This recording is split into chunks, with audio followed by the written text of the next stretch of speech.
आज चाबहार दिवस मना रहा है। मैरीटाइम इंडिया समिट 2021 के दौरान विदेश मंत्री एस जयशंकर ने चाबहार दिवस मनाते हुए अपना उद्घाटन भाषण दिया। इस दौरान विदेश मंत्री एस जयशंकर ने कहा कि चाबहार पोर्ट न सिर्फ क्षेत्र के लिए एक वाणिज्यिक पारागमन केंद्र के रूप में उभरा है, बल्कि मानवीय सहायता के वितरण की सुविधा भी है। खासकर कोविड-19 महामारी के दौरान पोर्ट अफगानिस्तान के लोगों की शांति, स्थिरता और समृद्धि के प्रति हमारी साझा प्रतिबद्धता का हिस्सा है।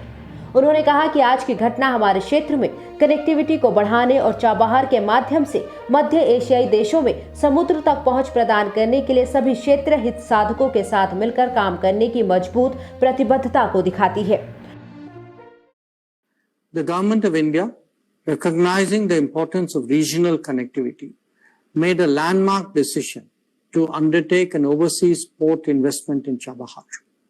While this project had been under discussion for some time, it was during Prime Minister Narendra Modi's visit to Iran in 2016 that a trilateral agreement to establish an international transport and transit corridor that was signed by India, Iran, and Afghanistan. The transport and transit corridor is intended to ensure the unhindered flow of commerce throughout the region and to create a safe, secure, and reliable route to trade, initially with Afghanistan and thereafter with Central Asia as a whole. The establishment and operations of India Ports Global Limited at Shahid Beheshti Port in Chabahar is the practical realization of this important initiative. Today's event reflects India's strong commitment to work together with all regional stakeholders to enhance connectivity in our region and to provide unhindered access to the sea to landlocked Central Asian countries through Chabahar. Today's event also commemorates 5 years of the signing of the tripartite agreement on the establishment of a trilateral transport and transit corridor. This agreement is a fitting tribute to the rich civilizational, cultural, and trade links between India, Afghanistan, Iran, and Central Asia. इस virtual आयोजन में Afghanistan, Armenia, Iran, Kazakhstan, रूस और Uzbekistan के मंत्रियों ने हिस्सा लिया। विदेश मंत्री ने कहा कि भारत ने सितंबर 2020 में अफगानिस्तान को मानवीय खाद्य सहायता के रूप में चाबहार पोर्ट का उपयोग 75,000 मीट्रिक टन गेहूं के जहाज के लिए किया है। भारत ने भी ईरान को पिछले 25 वर्षों में सबसे खराब आक्रमण से लड़ने में सहायता प्रदान की। जून 2020 में चाबहार बंदरगाह के माध्यम से 25 मीट्रिक टन मालाथियन की आपूर्ति की गई।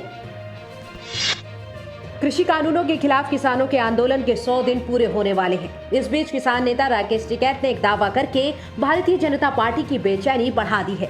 राकेश टिकैत का कहना है कि इसी महीने आंदोलन के समर्थन में एक बीजेपी सांसद का इस्तीफा होगा। हालांकि टिकैत ने कथित बीजेपी सांसद के नाम की जानकारी नहीं दी। टिकैत ने कहा कि जितने बीजेपी के सांसद हैं उतने दिन ये आंदोलन होगा। वहीं सरकार से बातचीत पर राकेश टिकैत ने कहा कि सरकार से फिलहाल बातचीत की कोई गुंजाइश नहीं है। दरअसल सरकार दिल्ली में है ही नहीं, सब चुनावों में डटे हैं। अभी नहीं है सरकार, तो कहीं भी नहीं, सरकार तो चुनाव में लग रही। उन्हें जाएंगे देखने कहाँ लग रही है चुनाव में। सरकार चली गई दिल्ली छोड़ के, कुछ गांवों में चली गई, कुछ चुनाव में बता रहे कि चुनाव में जाली। हाँ, लंबी तैयारी है। सड़क तो पहले से ही रुक रही है, सड़क तो सरकार ने रोक रखी। हम तो कह रहे हैं यहाँ की जनता को अपनी सड़क खुलवाओ, हमने नहीं रोक रखी। अपनी जितने आपके रूट थे उसको खोलने चाहिए, अंदर जनता को तोड़ने चाहिए अब क्या बैरिकेटिंग। अरे खेती बाड़ी ये कहा कि ये कह रहे कि फायदा है, वहाँ पार्क है, मेंबर पार्लियामेंट की एक कमेटी बनाए और उसकी कमेटी बनती है उनकी देख रेख में वहाँ पे बुआई हो, बोने से लगाकर बेचने तक क्या नफा नुकसान होता है उनकी देख रेख में हो। तो यही तो हमने कहा है। क्यों संभव क्यों नहीं भाई? अगर वहाँ फूल हो सके, घास हो सके, तो वहाँ गेहूं की, उसकी मक्का की, उनकी खेती कर लो, क्या दिक्कत है? कोई उससे नफरत है देश में? कोई अफीम की खेती है कि वहाँ नहीं हो सकती? पार्लियामेंट के बाहर पार्क है तो दुनिया भर के पार्क पड़े, कर लो, कोई से में क्या दिक्कत है उसमें? हम नहीं करने जा रहे, हमने तो सरकार को बता सुझाव दिया।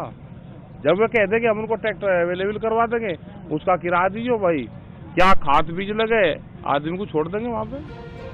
राकेश टिकैत ने इस बात को भी दोहराया कि वो पश्चिम बंगाल में जाकर अगले महीने पंचायत करेंगे। राकेश टिकैत का कहना है कि हालांकि उनका चुनाव या वोट से किसी तरह का कोई लेना देना नहीं है, लेकिन वो वहां जाकर किसानों को जागरूक करने का काम भी करेंगे और किसानों को ये बताएंगे कि कौन सी सरकार उनके हित में है। इससे पहले राकेश टिकैत ने कहा था कि तीनों कानून वापस लेने और एमएसपी की गारंटी का कानून बनने तक हमारा आंदोलन खत्म नहीं होगा। उन्होंने कहा कि किसानों को कोई जल्दी नहीं है, चाहे जितना समय लगे। हम विपक्षी पार्टी को ना बुला रहे हैं, ना किसी को मना कर रहे हैं। हमारे साथ भाजपा के भी कई नेता हैं।